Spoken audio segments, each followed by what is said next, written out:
Alex knew that if he was engaged to Harriet, he would spend quite a lot of time making love to her. Having her in his arms reminded him what a good figure she had. When such thinking sparked a prickling in his groin, Alex decided to bring a swift end to his hugging Harriet so closely. Stepping back from the embrace, he leaned over to snatch a handful of tissues from the box that was kept on the counter and held them out towards her still clenched hands.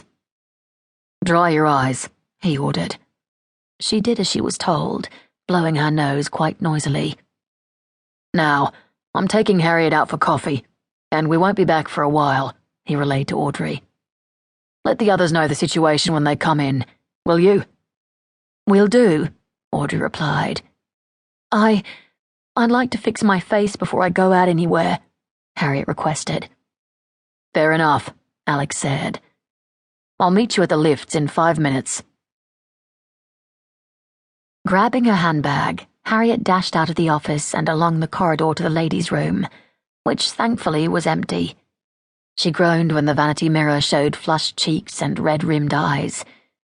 Sighing, she splashed them with cold water, glad that she didn't wear eye makeup during the day. Otherwise, she might have ended up looking like a raccoon. Grabbing some paper towels, she dabbed her face dry, after which she swiftly replenished her red lipstick before running a brush through her shoulder-length brown hair. When it fell into its usual sleek curtain without a strand out of place, she conceded that her monthly appointment with one of Sydney's top stylists was worth every cent. It saved her heaps of time every morning and in moments like this, because when Alex said he'd meet her in 5 minutes, he meant 5 minutes. Patience was not one of her boss's virtues. Kindness was, however, and compassion. He'd shown both with Romany and now with her. She should have known he'd be nice to her. Not that she'd expected him to hug her like that. That had been a surprise. So had her bursting into tears in the first place. It wasn't like her to be so emotional, but she supposed it wasn't every day that your dreams for the future were shattered. Maybe if she'd cried buckets during the days after the split with Dwayne, she wouldn't have broken down just now. She hadn't even told Emily, knowing perhaps her friend's critical reaction. She'd just bottled up her feelings, then stupidly started worrying that telling Alex her news would jeopardize her job. As if he would be so cruel as to sack her because she was suddenly single. The very idea was ludicrous. With a final swift glance at her reflection in the mirror, Harriet hurried from the ladies' room and strode quickly along the grey-carpeted corridor, which would bring her to the lift well. Alex was already there, his expression shuttered as he looked her up and down, probably searching for signs that she had herself under control.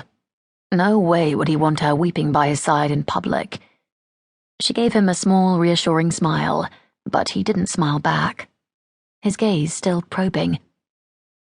"Better now," he said. "Much.